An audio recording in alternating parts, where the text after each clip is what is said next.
مرحبا وأهلا وسهلا فيكم. Welcome to a new series of Arabic verbs. In this series we'll try to analyze and compare these verbs in between these tenses and the differences that they make and a couple of cases related to that. And our motto is 3 verbs a day keeps the teacher away. Without further ado, let's start. Daras. Daras, as some of you know it, some of you may not. Daras, which means to study.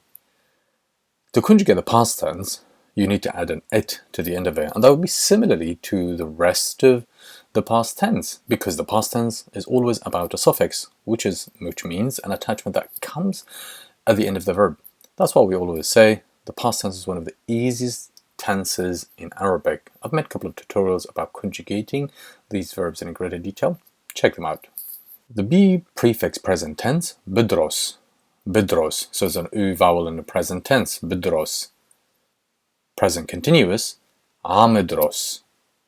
Present continuous, عم أدرس. Great. So here we've got 2 things we need to look at it. First, lots of students, they say, well, here, why do we drop the be? You don't have to drop the be. You could absolutely keep it.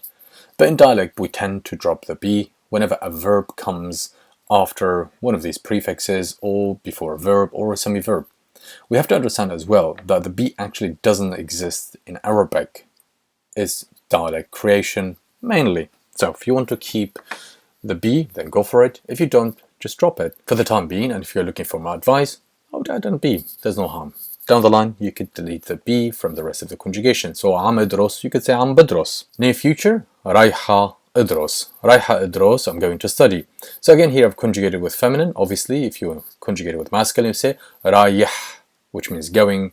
رايح أدرس, I'm going to study, what we call a near future.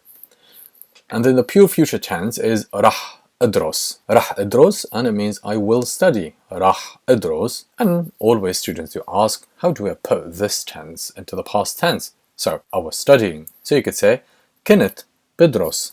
كنت بدرس, which means I used to study. كنت بدرس, I used to study. كنت بدرس. So here what we notice is we conjugate both كنت with I past tense and بدرس is conjugated with I present tense. Similarly, with عم أدرس, I'm studying. How about saying, well, I was studying. So you could say كنت عم أدرس. كنت عم أدرس. And similarly, if you want to keep the be with the conjugation to study, you certainly can. If you don't want to, that's totally fine as well. So كنت عم أدرس. كنت عم أدرس. I was studying.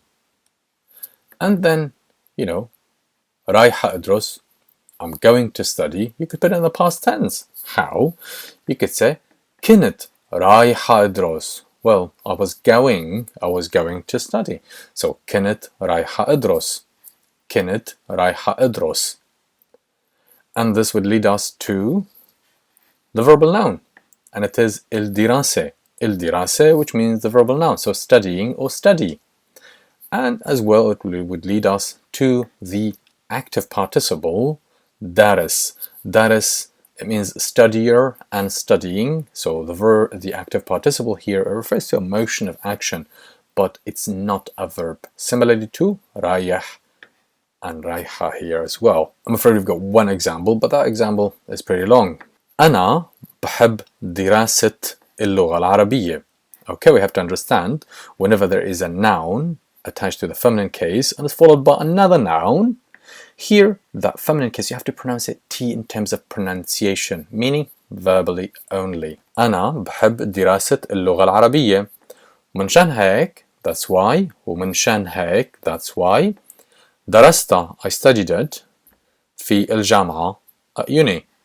درست في in الجامعة, at the university. وراح أدرس, and I will study. وراح أدرس كمان هالسنة ببيروت. And I will study this year as well in Beirut. Our second verb is كتب, which means to write. Past tense, كتبت. Be prefix, بكتب. Present continuous, عم أكتب. Near future, رايحة أكتب.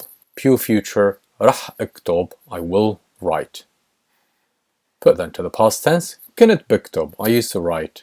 Being like I used to be able to write in French when my French was fantastic. Sadly, that's not the case anymore. كنت بكتب. عم أكتب would become كنت عم أكتب. I was writing. رايح أكتب, I'm going to write. كنت رايح أكتب, I was going to write. This would lead us to the verbal noun, and it is الكتابة, writing, and the verbal noun كاتب. An example for you. أنا كنت رايحة أكتب الملخص, the summary. أنا كنت رايحة أكتب الملخص, بس سمير قال لي told me, so he told me إنه هو راح يكتب. بس but سمير قال لي إنه هو راح يكتب. But Samir told me he will write it. ولأنه, and because, كتابته سريعة بالعربي. ولأنه كتابته سريعة بالعربي, and because his writing, meaning his typing, is fast in Arabic. كتابته سريعة. كتابته, his writing, so that's the verbal noun. سريعة بالعربي in Arabic. Our third and final verb is قعد. قعد, which means to sit. Past. قعدت. Present. بقعد. عم أقعد, I am sitting. رايح أقعد, I am going to sit. راح أقعد, I will sit.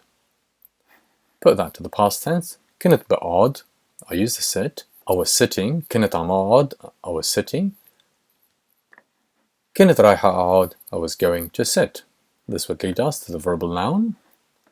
القعدة, the seating area, or the actual sitting. And the verbal noun is قاعد, sitter or sitting. So قاعد.